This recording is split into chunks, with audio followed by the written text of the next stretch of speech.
हाय। Hello. हर निराशा के पीछे कुछ छुपा रहता है। हर आशा के लिए कुछ नया होना होता है। आशा निराशा तो जीवन में चलती रहती है, क्योंकि तभी तो ज़िंदगी चलती है। फ्रेंड, किसी भी कंडीशन में हमें निराश नहीं होना चाहिए, क्योंकि मैं आपको एक उदाहरण देती हूँ कि किसी वजह से मुझे पढ़ाई छोड़नी पड़ी थी। और मतलब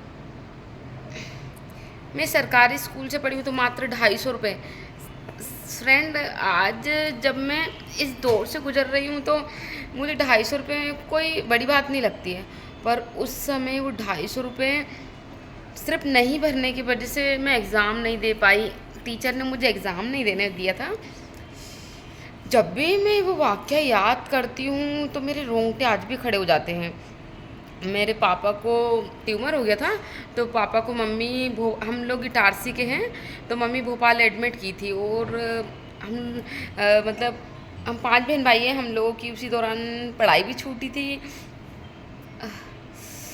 सिर्फ ओनली 250 रुपये नहीं थे, तो मुझे बेक लेनी पड़ी थी।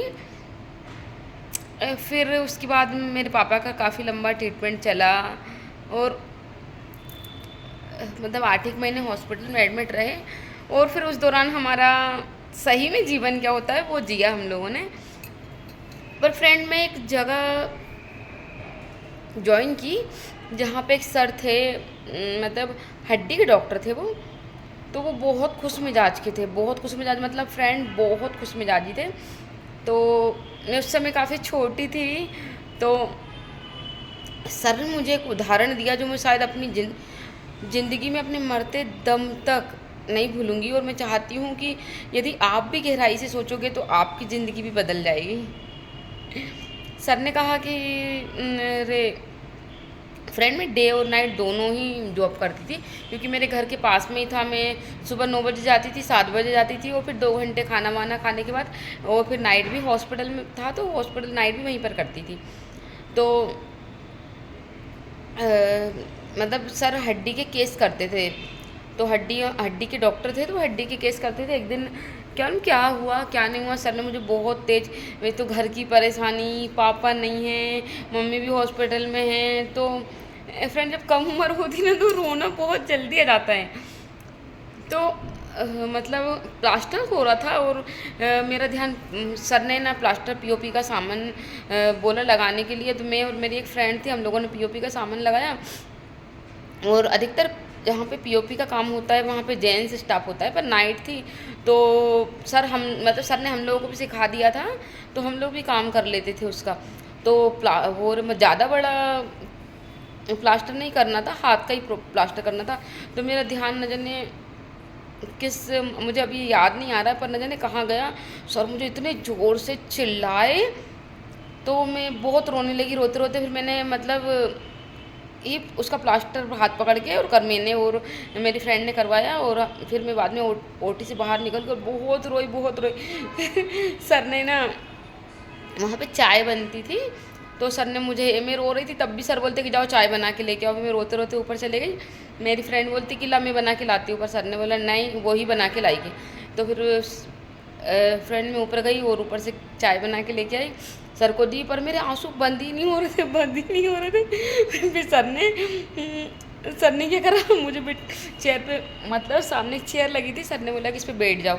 तो मैं बैठ गई, और मैं बैठ कर सर ने वो चाय ना मुझे ही दे दी, और बोलते कि ये मेरे सामने आंसू पोछो, पानी पियो, नहीं चाय पियो। तो फ्रेंड, में डरते डरते, सर ने, पी रहे हो कि नहीं पी रहे हो? तो फ्रेंड, मैंने वो चाय उठा के पी ली। फिर सर ने मुझे एक चीज़ बताई जो लाइफ में मुझे अब समझ में आई है। कि सर ने बोला कि ज़िंदगी में तो उतार चढ़ाव आएंगे ही, ज़िंदगी में हार कभी नहीं मानना चाहिए। उन्होंने बोला कि तू कांता, ऐसे बोला मुझे कि कांता, मैं तुझे सुबह इसका मतलब ट्रेलर बताऊंगा। तो हमारे यहाँ पे डिलीवरी भी होती थी, और आर्थोपेडिक का भी काम था। तो सुबह है ना, एक एडमिट थी पेशेंट, एक उसका बेबी हुआ था, एक लड़की हुई थी, और एक उसका करीबन है ना 8 से 9 महीने का लड़का था।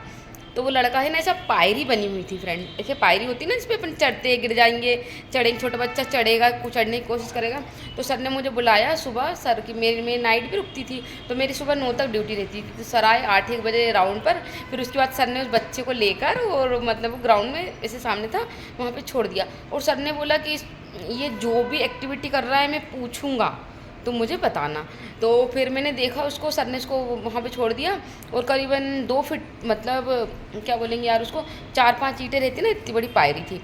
तो वो बच्चा ऐसे धीरे धीरे चल के जा रहा है, पायरी पकड़ रहा है, चढ़ने की कोशिश कर रहा है, फिर गिर जा रहा है, फिर पायरी पकड़ रहा है, चढ़ रहा है, फिर गिर रहा है, फिर चढ़ रहा है। करीबन ऐसे 15 से 20 बार किया और फिर उसके बाद वो ऊपर चढ़ गया। फिर सर ने मुझे बोला कि क्या नोटिस करा। मैंने बोला, तो जब मैं एकदम उसको देख रही थी ना गौर से, मुझे बहुत अच्छा फीलिंग आई।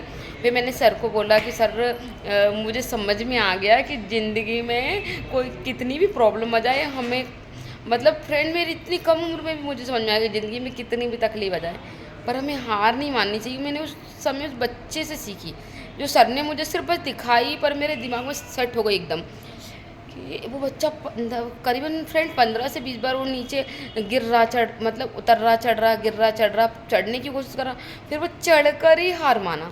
इसी प्रकार से निराशा कभी नहीं करनी चाहिए। यदि हम कोई चीज़ ज़िंदगी में बार बार करेंगे ना, तो हमारी ज़िंदगी में एक ना एक बार तो पॉजिटिव रिजल्ट आएगा ही ना, हर बार नेगेटिव थोड़ी आएगा।